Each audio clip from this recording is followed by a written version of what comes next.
Hello and welcome to Let's Talk About It. I am your host, Taylor, and this is part 2 of your counseling questions answered. So if you haven't had a chance yet to listen to the previous episode, it covers the first 2 sections of your questions regarding seeking a therapist and working with a therapist. So if you're interested in those 2 topics, highly recommend checking out the previous episode. And in this episode, part 2, I will be going over becoming a therapist and being a therapist. So kind of on the other end of that. Last episode is kind of more from being a client, whereas this episode will be a little bit more from the working side of it, of actually being the helper. So also just wanted to note that today will be another solo episode and hope you guys enjoyed the last one.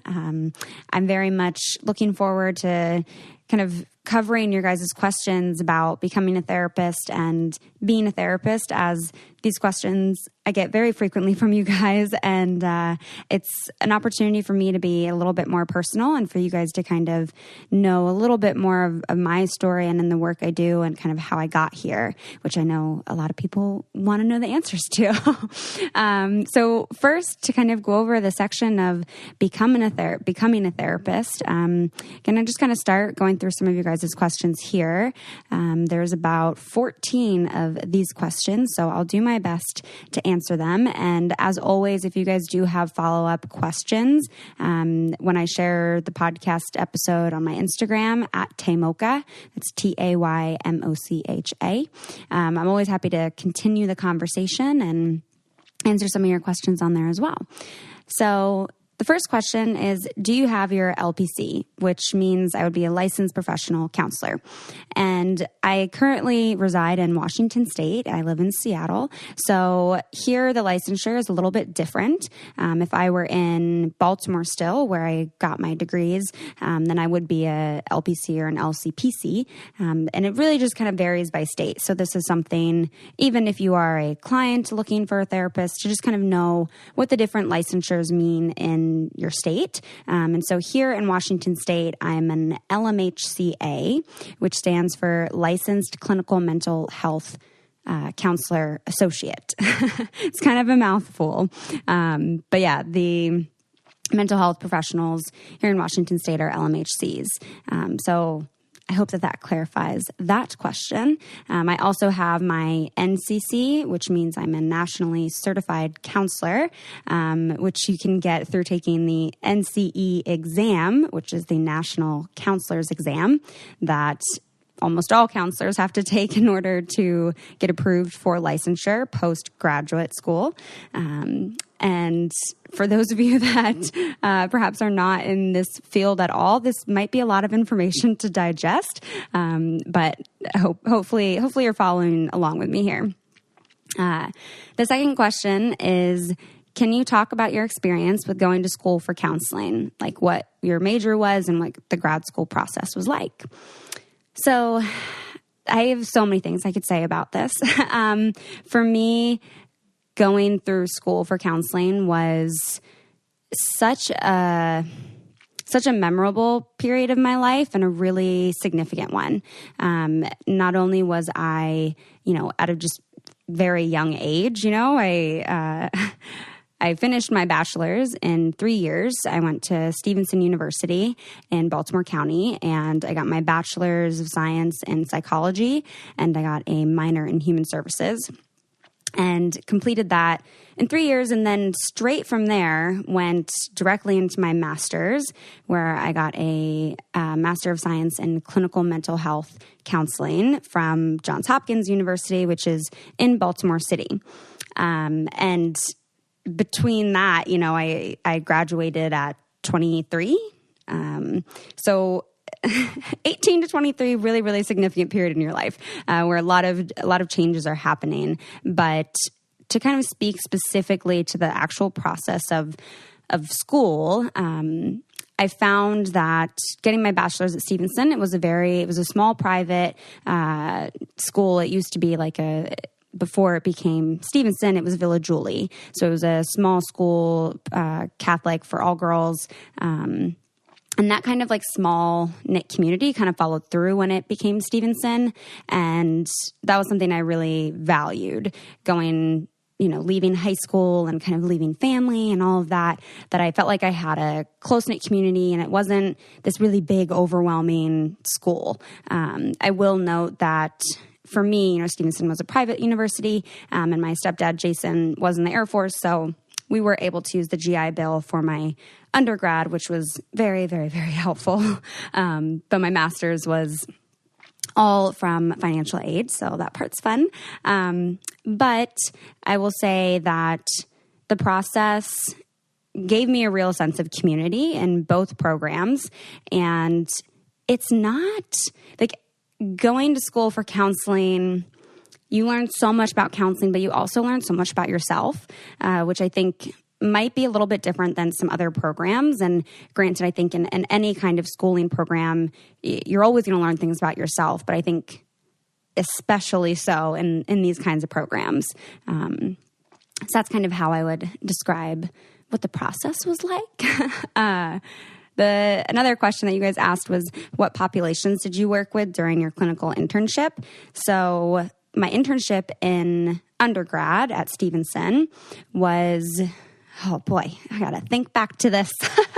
It was actually at a halfway house that was right, oh gosh, I'm totally blanking on the name of where this was, but Stevenson had two different campuses. So it had the Owings Mills campus and then blanking on the name of the other campus, but it was basically like one that was kind of more city-like and the other one that was more country-like. So I kind of felt like I got the best of both worlds. But on the drive in between those two campuses, you would actually pass this like really old, like literally like mental health asylum type of hospital. And it was so eerie and it had been shut down for years, but almost like directly next to that property was this halfway house. And I knew that I wanted to do an internship related to substance abuse. It had been something that I had experienced within my family and, just kind of growing up and being in middle school and then even in high school and just watching how people interacted with drugs and substances in their lives, I always found really, really interesting and felt like, we see all this pain that comes from this and like, this is so preventable. So like, how is this still happening and how can I help in any way to maybe prevent this from happening or from just kind of helping people get their life back from struggling with this. So I had found the organization and basically went in to kind of, learn a little bit more about what working with that population would actually be like. And there are parts of it that are so blurry to me, and there are some parts that I just remember so specifically. This internship was actually over summer, and I so specifically remember my supervisor even making a comment to me at one point about like, not necessarily wearing like summer dresses into group. And to me, it's like, it's summer in Baltimore. It's like 90 degrees. It's so hot. And I was like, what do you want me to be wearing? And just learning all these different things. And for me, going through my clinical internship, not only just being the stubborn person that I am, but I always wanted to challenge certain things. So I always felt like, at times I was told messages that in a way I didn't belong in that environment. So I didn't belong in this halfway house because I was this young, at the time I always dressed in really, really bright colors and dressed very preppy. And, that it was almost like my appearance didn't match here and that it would be a problem and that I needed to like really look at that kind of a thing where, I guess part of me is just very stubborn. And I always want to challenge that and be like, well, why can't I still do that and also still do productive work? And in fact, if it does become a problem, isn't that just an opportunity for work to do that work with a client? And I will actually say during this particular internship, part of what I did, I would sit in on the group therapy sessions, which was actually a lot of people at this facility. I want to say there was like 20 people in this room for group, and people were kind of in and out. And then I would also help with doing intakes. And with intakes, you're just kind of one-on-one in a room with a client. And that was my first experience doing that. And it was very, very clinical. It was just, me typing on a computer as I asked them questions and just kind of get, it's called a biopsychosocial assessment. So you take down information on their biological history, on their psychological, and then on their social. And, I remember there was actually one time with a client where I literally was like, I don't know that we're going to be able to finish this assessment. He kept making comments about how I was beautiful and how he hopes I have someone that treats me right. And at first, you're just trying to kind of get your bearings, like how you go about developing a relationship with this client and challenging some of those things and seeing them as an opportunity to work. But then sometimes you just know that the line has just been drawn. And then I was like, I got to get my supervisor. And it was really baffling to me as well, because I was in this scenario of being in school and, being so organized. I mean, you don't graduate with your bachelor's in 3 years without being a little bit organized. And back then I was incredibly organized. And then going into this internship experience where there was, it felt like, very, very little organization, and that people were working so hard, and that my supervisor had like just an absurd number of clients even on his caseload, and to be able to manage all of that. And I remember just going to his office, and it just gave me so much anxiety, just the amount of paperwork that was just overflowing.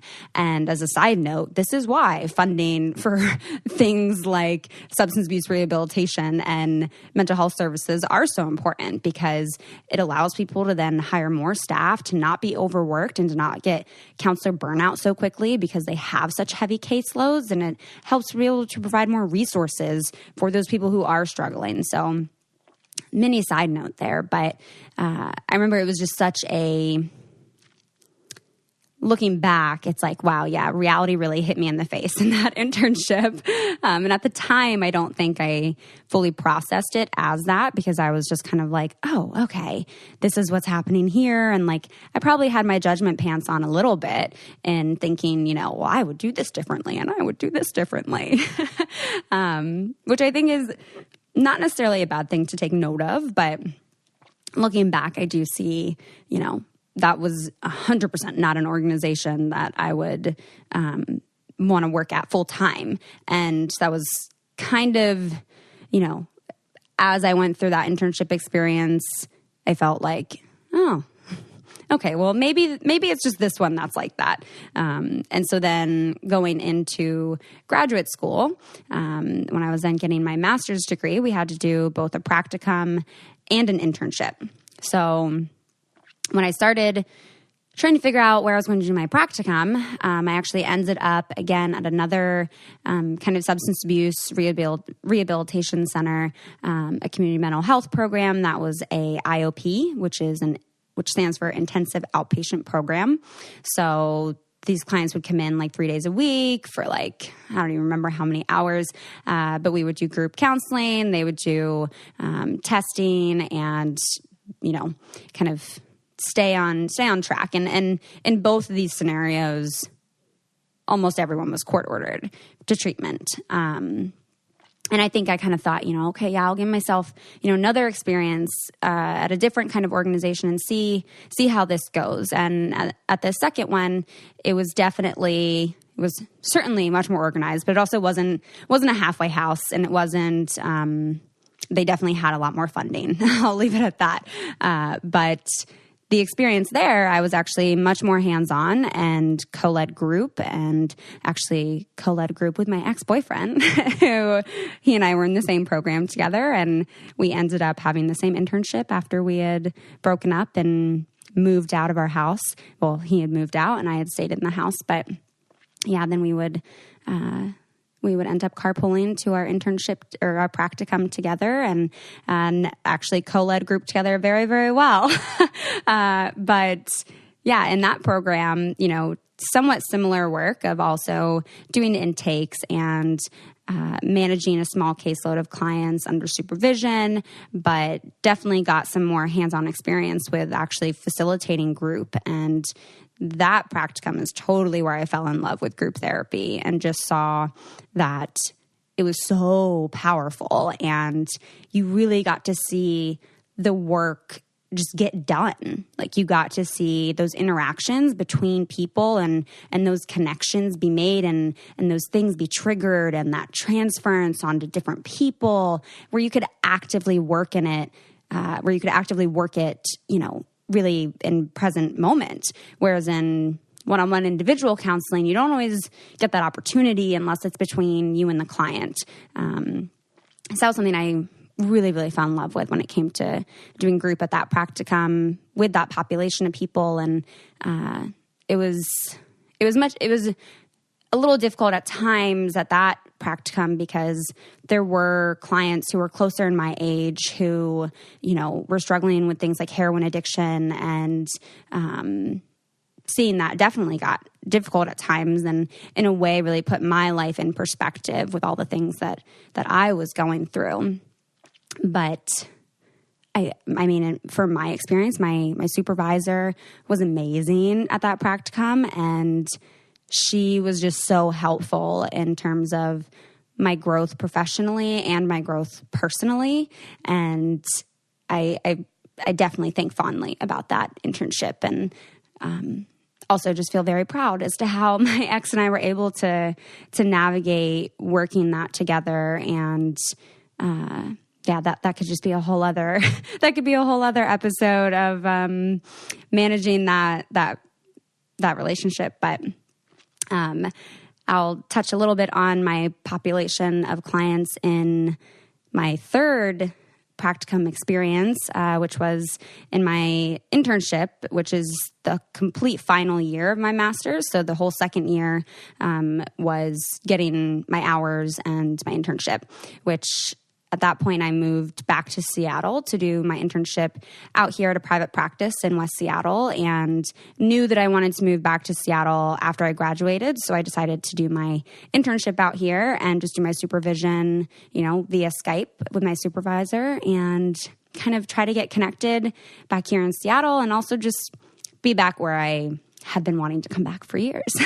But in this population of people, I was working with private practice, which was so different than these community mental health, substance abuse rehabilitation programs. Those were often court ordered, and the private practice was all volunteer.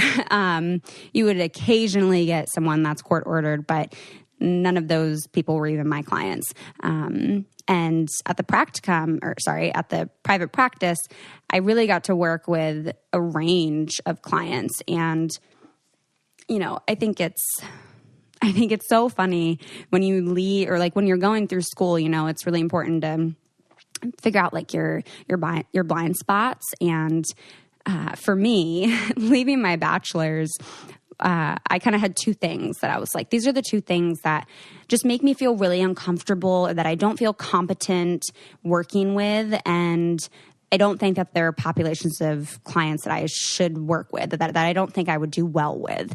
And one of those was schizophrenia, and the second was eating disorders. And my first job, which was right after my bachelor's, that whole summer and a little bit into fall, before my master's, I worked doing in-home visits with clients. And in the interview, they were like, yeah, they're pretty high functioning clients. And, you just do the in-home visits, they have a psychiatrist, they have a psychologist that they meet with. And you're just kind of like, case manager in a way, and just doing these check-ins with them. And we would provide activities for them so that they could kind of have some social support and just kind of get them out of their homes a little bit. And then, I get the job, and I go through my first caseload, and several of the clients are, and most of it was dealing with different bipolar, and then a lot of it was schizophrenia. And I remember just being like, holy shit, like, I can't do this. Like, this is so out of my reach. And then I really had to look even more as to like, why this was a boundary for me. And it was interesting because actually working there with that population of clients, I did fairly well, and I didn't feel as uncomfortable, and I didn't, all these kind of assumptions that I had about what that would look like doing that kind of work weren't really present. And I think I surprised myself a little bit, and I don't know, it just maybe food for thought if any of you are going through that, and to really look at that blind spot and that boundary. And for me, I think it was also, at least with schizophrenia, it was just fear of feeling like this would be something I would be not at all competent for, and something that at times felt scary for me to think about being responsible for in some way. And in all of that too, there was almost this dehumanization of people who struggle with that disorder. And for me, I had to really challenge myself to look at that and be like, okay, like, what is this client experiencing? And like, how can I be of help with what they are going through? And it was not easy, but I am glad that I had that experience, because then when I got to my internship in Seattle at my private practice, you don't really know what you're going to get, really, what presenting problems the client's going to come in with. And my first client presented with bulimia, and she was actually in recovery for several years with this. And I remember in that first session, too, of feeling like, God damn it. Like, how did I get myself in this position again? And was trying to almost go through a sort of mental gymnastics of like, you got this, Taylor. Like, don't doubt yourself. Like, you can totally do this. And also at the same time of like, I got to tell my supervisor, like, she's got to change this client. Like, I'm not going to be able to do this. And I literally, like, as I was going through that first session with her and explaining my approach even to counseling, and explaining, that like, yeah, judgment pants, like, stay at the door, and like my empathy pants, my empathy hat, whatever you want to call it, comes on. And she shared that like one of her biggest fears with, struggling with this disorder. And one of the things that is the hardest for her in talking about this is feeling like other people just think that she's gross, and that, that they're going to be grossed out by her, and that she'll just feel even more shameful. And I just remember in that moment being like, oh my gosh, I just want to give you a hug. You're not gross. You're so not gross at all. And for me, I don't know if you guys have heard in previous episodes, and I did an episode with Michael Landsberg, who does a lot of work around mental health in Canada. He was my first live podcast I ever did at Fireside Conference. And he and I shared that we have this huge fear of throw up, just in general. Like, I don't want to do it. I don't want to be around it, all this stuff. So for me, working with a client who either was in, actively struggling with bulimia or in recovery of that, felt like unsafe for me. And just when she was vulnerable and let that wall down and shared that with me, I remember I was just like, nope, I'm your girl. I was like, I got you. Like, we're going to be in this, and like, it's okay that you're struggling with this. You won't always potentially struggle with this, but even when you do struggle with it, like, you will not be alone.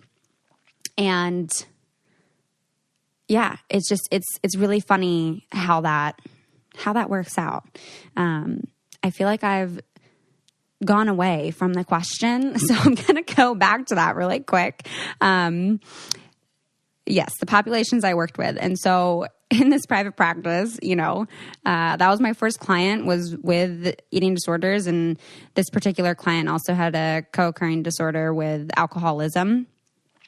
which I was very familiar with, but then really saw a range of people in that internship, saw couples, I did have a client who was around 12 years old, 13-ish years old. And I don't particularly do work with children. I usually just do 18 and up.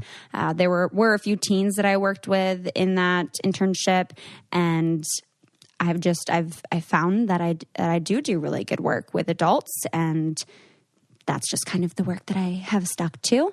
But in terms of, disorders that people were struggling with or presenting problems, it really ranged, had eating disorders, had alcoholism still, even in private practice, which was something that did kind of surprise me. I think I thought, okay, I'm going to be in private practice now, so I'm likely not going to be dealing with some of those same people that, I did the IOP program with, that I did group with, or that was in the halfway house. And there really were some of those people still that were just a little bit farther along in their recovery journey, which again just kind of goes to show like how massive this issue around substance abuse is, which was disappointing to learn. I think I had this like fantasy image of what private practice would look like, but yeah, had some couples that struggled with a lot of different things. And I really did enjoy that work and hope to do more work with couples, and worked with people who struggled with nightmares and a lot of anxiety and a lot of just kind of figuring out identity. So much of what people came to session with was about their relationships. And I remember I had a guy who was, I want to say he was in his 60s-ish, and, navigating, wanting to leave a relationship, but not knowing how to go about that, and all those things. And, really from every age almost, it was relational, that people were struggling with how they would show up in their relationship and if their needs were being met in their relationship, and kind of digging deep into that, into, how did we grow up receiving love and what did that look like, and all those fun things. I often say when people always ask, like, how did you end up on The Bachelor? I had just kind of wrapped up that internship, and so much of the work I did there with clients was around vulnerability. And I think also for myself, that was probably one of the longest periods of times that I've been single. It was not even really a full year, but I felt like it was a very new chapter and stage of my life where I was taking a lot of the work that I was doing with clients and reflecting on it myself and challenging myself, and how can I be vulnerable? Like, I am so not vulnerable in my life, and I don't let people get to know me. And I'm just so focused on getting to know other people that I have so many walls up. So throughout that internship and even after that was really challenging myself with how I can be vulnerable and how I can find the courage to show up and what that even looks like to be my authentic self. And I was asking myself all these questions. And then that's when the show had kind of came up. And then it was like, oh, well, yeah, I guess what better way to challenge myself with being vulnerable than to go on reality TV and date a stranger. Great idea. The vulnerability hangover was quite real. But yeah, vulnerability was such a big part of every population I worked with. I'm going to get back to some of these questions here, and some of them I've answered as I've talked along. But one of these questions asked, how do you decide on a mental health counseling degree over another degree like social work? So I will say for me, that when I was in my bachelor's degree, that my assumption and my understanding of social work was that it was a lot more case management, and that the opportunities for higher income were greater with something like mental health counseling. And for me, I really was just way more focused on like the mental health counseling piece.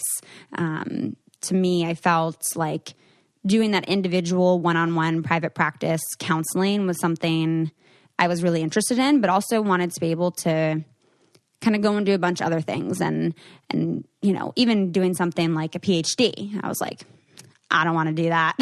That's too much research for me. And really just wanted to do that kind of counseling work. I'm not sure how correct or politically correct that response is, but at the time when I was deciding what I wanted to go for, that was, being a professional counselor in that way was something I was just more drawn to. Before we move on, I want to take a mini break here to share something that I literally use every day and have been really excited to share with you guys.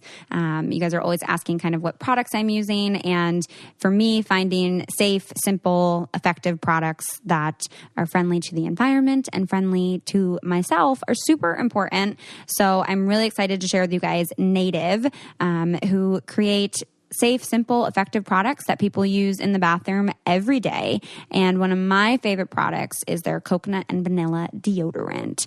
It literally smells so good. And I love that it's actually filled with ingredients that are found in nature, like coconut oil and shea butter, and tapioca starch, which I never feel like I know how to pronounce that word, but it actually helps to absorb wetness. So honestly, I have absolutely loved them, and I use them on a regular basis. I pack them with me everywhere I go. They are made in the USA with ingredients that are thoughtfully sourced from around the world. They have no animal testing and free shipping and returns. So no wonder they have like 7,000 5-star reviews.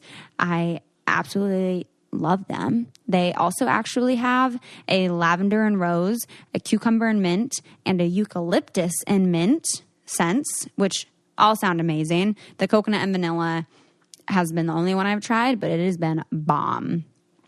So there's no risk to try. They offer free returns and exchanges in the USA. So honestly, you could get started and check out their deodorant now. You can get 20% off your first purchase if you visit nativedeodorant.com and use promo code Taylor during checkout.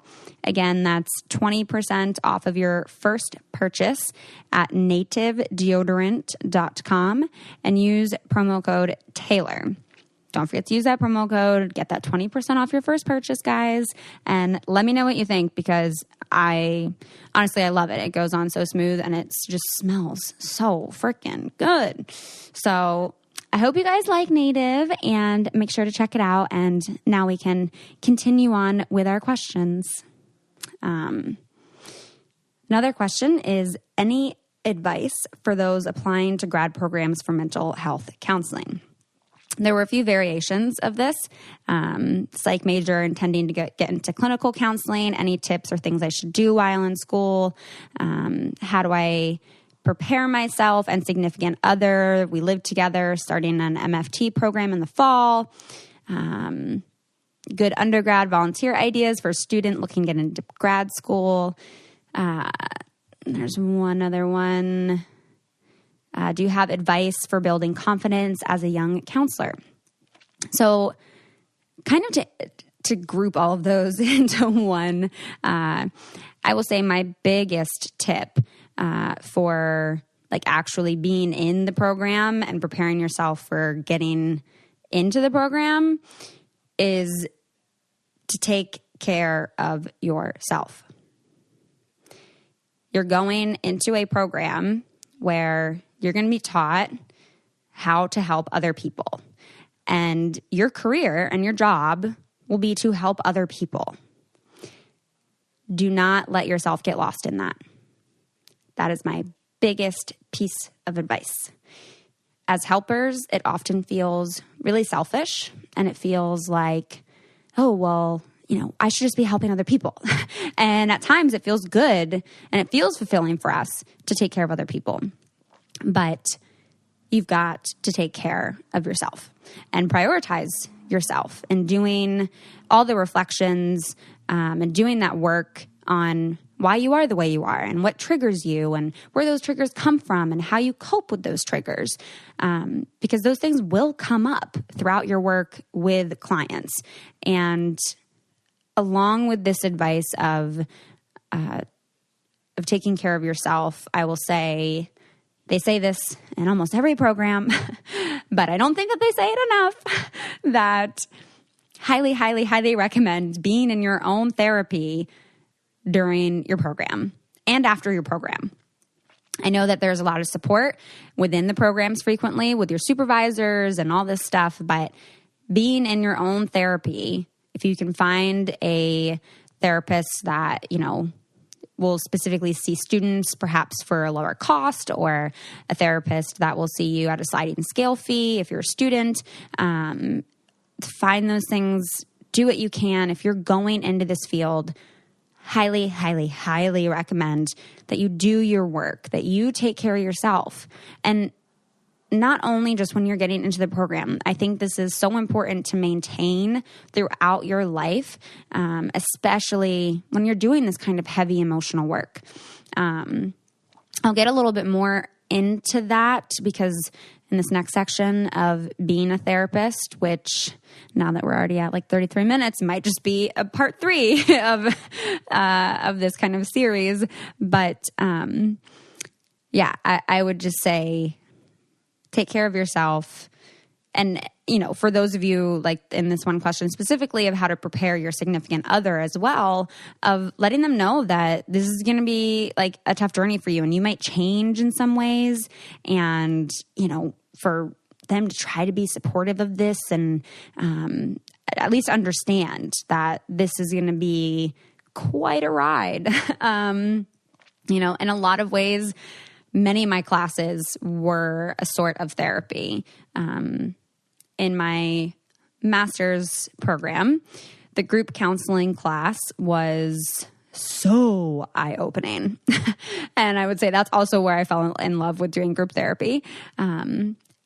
I learned so much about myself just as a person. I learned about myself as a facilitator in group counseling as well, but the work I was able to do with my classmates and with my peers who, were trying to get to know me, and, we got to see all of this like transference start happening. And there were several things that I can pinpoint that caused me to really take a look at like who the fuck I am and why certain things bothered me so much and where all that was coming from. And, it does change you in a lot of ways. And a lot of that is just growth, and that's really exciting and that's good, but it's also really hard and it's uncomfortable, and you might be totally exhausted and you might be really drained, and you might not show up in your relationships how you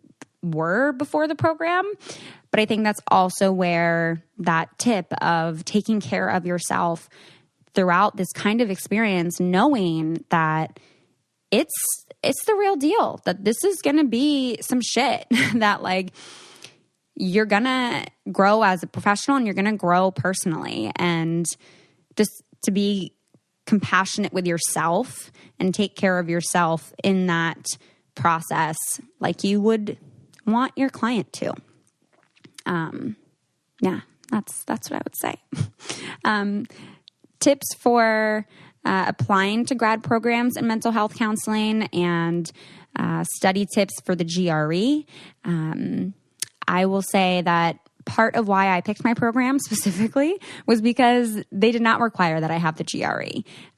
I felt that getting a degree in counseling, that it felt really irrelevant, that I needed to have great score on the GRE, that it just didn't feel... To me, I was like, this doesn't make any sense as to why I would need my GRE to do a program about counseling. I did also apply to Loyola in Maryland, and they do require the GRE for their program. So I did take it, and I didn't do super well on it, but I did well enough, I guess. I did get into Loyola's program, and they do have a great program there for counseling. But yeah, the book, I don't remember the name of the book. I'm so sorry, guys, but it does say GRE really large on the cover. I'm pretty sure it was just the basic GRE study book that like everyone recommended. And honestly, I just took so many practice tests. Like I would take as many practice tests as you could. One of my fondest memories of studying for the GRE was my foster cat, Mac, that I had at the time, who was such a pain. And I loved him so much. But he made studying for the GRE so difficult because he was just so affectionate and so lovable and was just always trying to be on me when I was trying to study and trying to play with my highlighters. But I honestly did not put that much into studying for the GRE besides taking those practice tests, because part of me felt very stubborn in the sense that if this program doesn't want me because I didn't do well on this standardized test that really doesn't have a ton to do with counseling specifically, which is the point of my program, then I would be okay with that. So that's my take on the GRE. And I think the last question I'll answer on this category of becoming a therapist, which kind of almost segues us into being a therapist. But I think that this is a question and something that people struggle with as they're going through the process of becoming a therapist. So I will use this question to kind of send us off here. This person asked, what if you just don't know how to help someone? And I really believe that anyone can help anyone. Degree, no degree, I think we all have it in us to help someone. Yes, we may not always know the best way. And sometimes the help that we think someone might want is not actually what they need. But I will say that I think, especially as a young counselor, that people can get so wrapped up in their head of, what if I'm not fixing this person's problem? And really taking responsibility of what that person is dealing with. And you got to remember, it's not your responsibility. It's not at all your responsibility to fix your client's problems. And their success or failures in life are not reflective of you. I think in those moments when you're questioning and you're asking yourself, like, oh my God, what do I do? Like, I just don't know how to help this person. I don't know what they need. You really, and I'm biased here. I have a very humanistic approach and viewpoint when it comes to working with clients. So take it with a grain of salt, I guess. Everyone might have their own response to this. But for me, if I find that I'm getting so caught up in that, then I'm really not looking at them anymore. Like, I'm no longer looking at what that person is actually dealing with. And it might sound cheesy and it might sound ridiculous. And, you know, it is quite simple. So because it is so simple, it might seem ridiculous. But I think just providing that empathy, literally just sharing that space with that person is helpful. That is so helpful.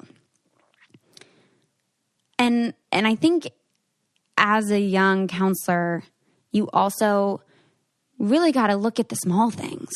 I mean, if your client is continuing to come to sessions, that's a win. They are finding something valuable in this, and it's helpful to them in some way. Otherwise, they would stop coming. There's a lot of other reasons for that, but I think that's a part of it. And when you feel like you just don't know what someone needs. I think it's depending on the issue. Obviously, there are some people that, I feel like I need to give all these different disclaimers for all these different scenarios. But, if you are dealing with someone, say in private practice, who is more higher functioning and just kind of dealing with emotional maintenance type of stuff and day-to-day coping, that putting that ball back in their court can be really empowering. I very much like to take a bit of a teamwork approach to my clients' work. And, one of our counseling values in our profession is to empower the client. And to me, helping them figure out what they need. And sometimes that's figuring out what you want versus you need and what you thought you need. And then you tried and then you realized maybe you need this. It's all kind of a learning process there. But I think putting that ball back in their court and, asking, what do you think could be helpful for you? What do you feel has been helpful for you in the past? What things do you think we've covered in here that have been helpful for you? I just think empowering them, doing that work of literally just sharing that space. Like one of the most powerful sessions I've ever had with a client, her partner had passed away of suicide a few years back, and it was the anniversary of that. And I mean, I don't even think it had to do with me just being a young therapist. I think just that in and of itself is so heavy. And you think, I'm here to share this space with this person, and I'm here to help them help themselves. And this is just so hard. And there really sometimes isn't anything you can do. And I remember in that session, she, the whole day had just tried to be strong and just wanted to be strong and just kept it together and just felt like, I'm just going to think about celebrating her life. And this is, I'm okay now because it's been this many years, and, I'm going to get through it, and I'm going to be strong. And it came to a point where it was like, you're fighting all of that. And like, you seem very tired. And I can only imagine how tiring that must be to try to hold yourself together like this so hard when so much pain is trying to surface. And I didn't know what she needed. And I literally asked, I said, like, have you cried today? Have you talked about this? And granted, I had a rapport built up with this client. And we had done very good work together. And we had already kind of established some of her coping skills and all this stuff. And, she kept just kind of saying that she feels like she's going to have like a breakdown. She feels like she's just going to melt down. And I literally suggested her, I said, what does that look like?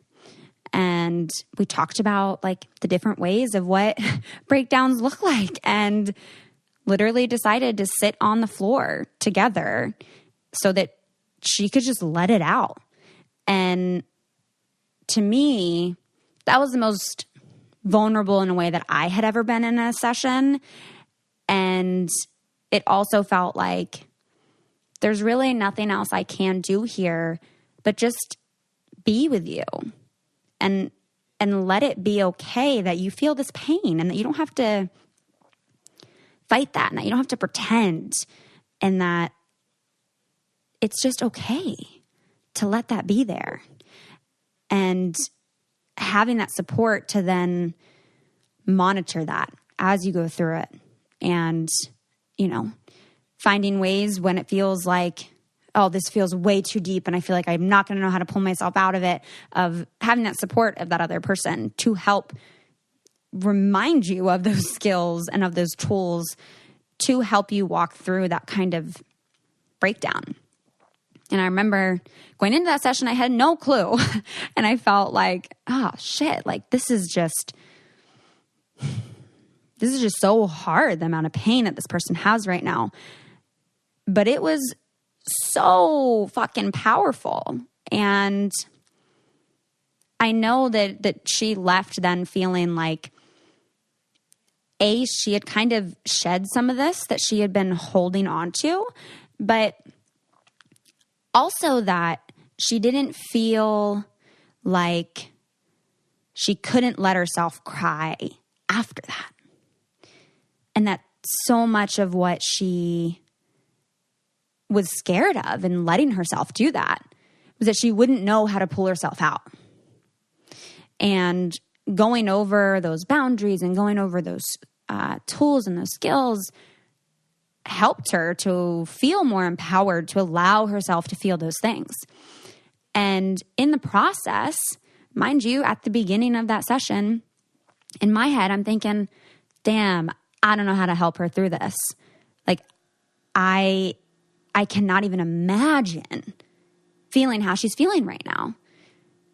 And in my humanistic approach, which other people will have different approaches, but in my approach, it was, if I get caught up right now in trying to figure out what skills she needs and, what specific techniques I need to use and all this stuff, and not that those things aren't important, but that sometimes literally all people need is this like human to human connection. And to me, it was just I need to be here with her right now. And so we shared that space and we sat on the floor and she cried and she sobbed and she talked about her partner and we walked through it. And it's times like that then knowing your own self-care becomes incredibly important. That was the most vulnerable I'd ever been in a session, and where I felt like, oh, I'm going to cry. Fuck. And I didn't. I did just get slightly teary. But afterwards, I really, I did literally every bit of self-care that I needed. I gave myself time to myself. I snuggled with Lily. I listened to music. I think I journaled a little bit. Even writing, her progress note from that session was a form of self-care for me to just kind of process everything that happened in that session because it was so heavy. And I just think, again, then that was something I talked to my supervisor about and was very honest about how that session, surprised me and how it was hard for me at times. And, learning other new skills just from talking about that. You then learn kind of how you can help other people. And I think, again, this is just my approach, but I feel that this is pretty widespread across people in the helping profession, is that we're not there to give advice, and we're not there to fix your problems, and we're not there to give you all the answers. And I know that's unfortunate for some people because that's what they hope for going into therapy. And sometimes I wish it was that easy. But really what we're here for is to help you help yourself. And again, that responsibility is on that person to help themselves.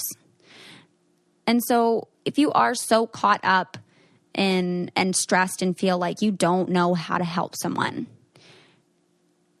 also maybe if you try to take some of that pressure off of yourself, that some of those things might just come to you. That you might even remember something you learned in school, or, a workshop that you took of something that could be helpful to this client. Once you take some of that pressure off yourself of feeling like, oh my God, I'm this person's counselor, I'm their therapist, I should know this, I need to help them with this, or, oh my gosh, I'm just in my internship and, I'm going to feel so stupid and this person's going to think I should never be a therapist ever again. And we can be so hard on ourselves. And I don't know. I guess just when I read that question, maybe it's my own bias in thinking of when I felt that way, of going into working with the clients who were struggling with schizophrenia, or with going in to the client that that was in recovery for bulimia, and checking myself in those scenarios that, even sometimes when we think we don't know how to help someone, that we do and we can.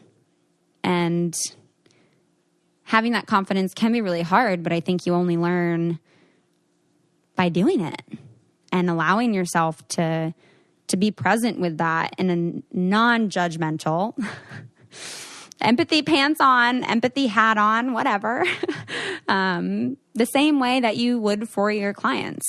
I think that piece is so important. And now that I've talked for about 50 minutes straight, which I hope you've enjoyed, got into a lot of different things that I had not even thought about or talked about in a while, and things that I have definitely never spoken publicly about before. So I hope that it's been helpful, and I really hope that, any of you in any of those kinds of situations, or those of you that ask the questions, or those of you that just literally walked into this episode not knowing anything, I hope that you were able to take something away. And I hope that me ranting about all of this has been valuable for you. I would love to hear what you guys think. If you have the time to head on over to iTunes and to leave a review or even just a rating. One of my goals is to get us up to 1,000 reviews by the end of summer. So we'll see how that goes. But yeah, just would love to see you guys kind of show your support, and just honestly let me know how you feel about the show and what you're liking. It's really important to me that, almost kind of how I operate in my therapeutic setting, of wanting it to be a little bit of teamwork here, and like the client feeling empowered and what they're working on and all of that you guys feel like, I'm discussing things on here that you don't see discussed elsewhere, and that you feel are important to talk about, and that make you feel really uncomfortable sometimes. I would love to start that conversation for you, and perhaps give you an opportunity to feel less alone, give you an opportunity to start a conversation with someone else, whether it's through sharing the podcast or talking about it, any of those things. You guys really mean a lot to me, and I'm really happy that I get to share this stuff and that it means something to you. So just want to say thank you if you've made it all the way through this whole episode of me just talking about this stuff. I know it's not recapping The Bachelor or anything super entertaining, but I just really hope that this kind of content and, topic is something that matters. I think it does, but I hope it does for you guys as well. And yeah, that does it for this episode. The section on being a therapist. So a lot of questions about how I manage social media, how I separate work from home, transference with a client, my thoughts on online therapy, how to separate emotions from clients. All of these questions about kind of being a therapist, I will answer in a part 3 that I didn't know was going to be needed. But yeah, that will be next time. So I hope you guys have a fantastic week. And if you're able to, please head on over to iTunes and leave a review. So thank you again, and I will talk to you next time.